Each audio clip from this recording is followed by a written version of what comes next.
Such a joy to hear from our fans when they say they feel seen, or even if they don't relate to any of the characters, just someone just like them is just a joy.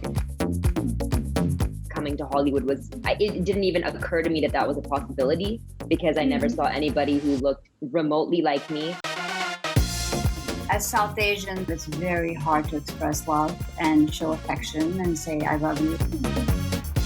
I didn't grow up in India, but I did grow up in an Indian family, and our family is very much rooted in Indian values.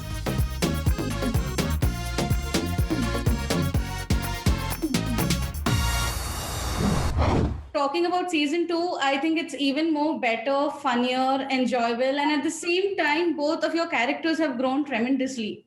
Thank you. I want to know from each of you, how do you think a show like Never Have I Ever would have affected you if it were around a time when you were growing up? Oh, such a good question. Starting with Richa? Yeah. If Never Have I Ever had existed when I was growing up, everything would have changed for me, from the way that I saw myself to the way I perceived other people saw me, to even just as a young aspiring actress. I wanted to be an actress my whole life, but I never felt like coming to Hollywood it didn't even occur to me that that was a possibility because I never saw anybody who looked remotely like me. And I thought if I wanted to act, that I would have to move to India by myself and be in Bollywood, which is an industry that's even more foreign to me. So, it made me feel like an outsider here and an outsider there. And I think that if I had a show like Never Have I Ever, everything would have changed. I would have had so much more confidence in so many ways and felt so much less alone. And had a show that I could look at and watch and actually feel like there was somebody who looked like me.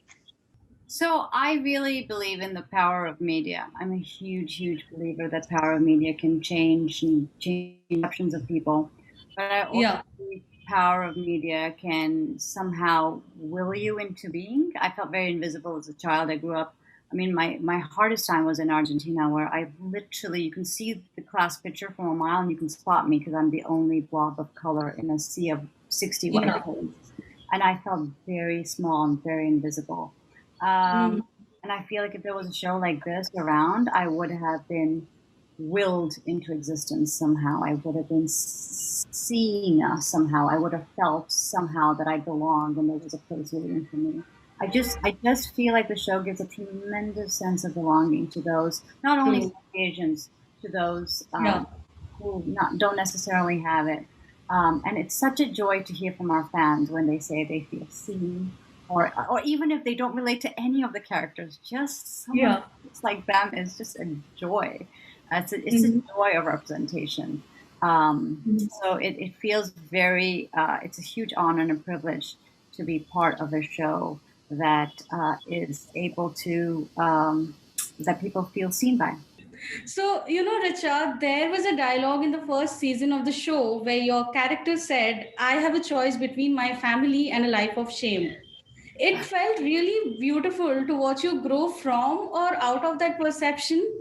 How do you reflect on that? Is it okay to stick by your roots? Because initially you did, but eventually you did take a call for yourself and you let yourself be free. I think it's something that I totally related with when Kamala said that. I didn't grow up in India, but I did grow up in an Indian family, and our family is very much rooted in Indian values and our culture, and it's something that maybe not to that extreme, but it is something that I felt like either I can take my time to meet somebody and pursue my career and do things my own way, or I can just let my parents introduce me to somebody so that I can make them happy and make my grandparents happy. And otherwise, I'm letting everybody down. So in that way, I totally resonated with that and related to that.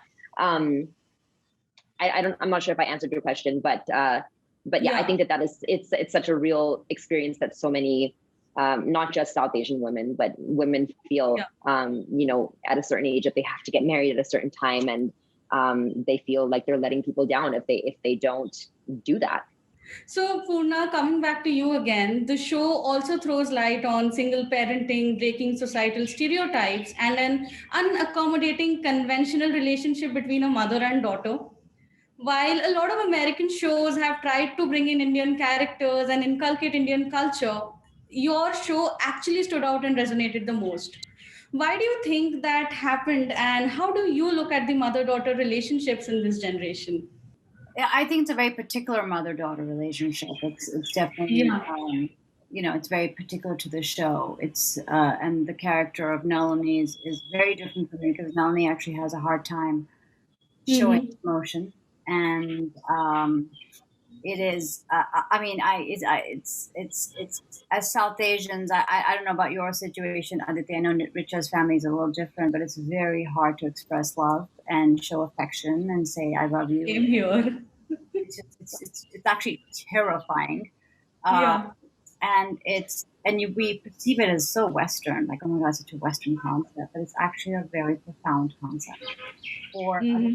child to feel like they belong to the parents, like they are loved and they are, that they are cherished and that the parents are so proud of them. It's sure it might be a Western concept, but it's definitely something that Mm-hmm. children really crave, and South Asian parents can probably do more with. So I think the show, especially Nalini apologizes to Devi, and I think Yeah. that's a wonderful scene. It's a wonderful scene, but the act of apologizing to your child for something you have done wrong, True. epic. And also like the when the mother-in-law stands up for me, it's so different from the usual mother-in-law daughter-in-law relationships that you see depicted everywhere in almost every TV show. It's so contentious. Here's a True. mother-in-law who is a widow herself and understands what Nalini is going through and stands up for her, and perhaps there's an opportunity to create a new narrative of a Yeah. mother-in-law daughter-in-law relationship that's not contentious, that's supportive. I'd love to see more of that. It's very Mm-hmm. refreshing to see that. Yeah. Exactly. So now that both of you are paving the path of South Asian representation of women globally, how challenging would it be for you to reinvent yourself? I think that just sunk in for both of us. Yeah, that was a heavy That was statement, a but lot. thank you for saying that. Yeah. Okay. So Sorry, how what was your challenging? question? So I just wanted to know how challenging would it be for you to reinvent yourself and at the same time maintain your individuality now that both of you are paving that path? Starting with Poorna. I mean, look, as a woman of color, you have to reinvent yourself at every job. I often say acting is a game of snakes and ladders, and when you're a woman of Mm-hmm. color, there are a lot more snakes in the game. Yes. I can't tell you how many times I'm like, oh, this is it, this is it, this is, and then you're back at zero with Yeah. nothing on your plate. And I wouldn't have it any other way. I think it is makes you resilient, makes you super humble, and makes you just appreciate the craft. I mean, I'm certainly in it just for the craft and the beauty of acting, and it's a huge pleasure to be given material. I hope I will always get material like this, which is so Mm-hmm. deep and funny. I hope that I will. My deepest hope is that I will continue to be on sets as fiercely loving and talented as the one that we are on. What about you, Richa? Yeah, I just think it's an honor and a privilege to be doing what we're doing and telling a story Yeah. like this. But this show was never meant to, and it does not represent every single South Asian experience. And there are so many different ways of growing up here, or in the diaspora around the world. And it is my mission, as somebody who's on this path and as an artist, to continue to tell stories that push the narrative and challenge the stereotypes that we've seen for so long, and expand the way South Asians have been seen historically in Hollywood.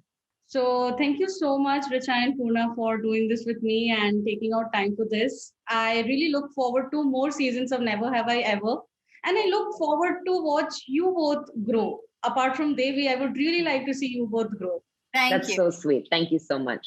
Thank you So nice so to much. meet you. Bye-bye. Bye. Bye, Okay. Devi. Bye.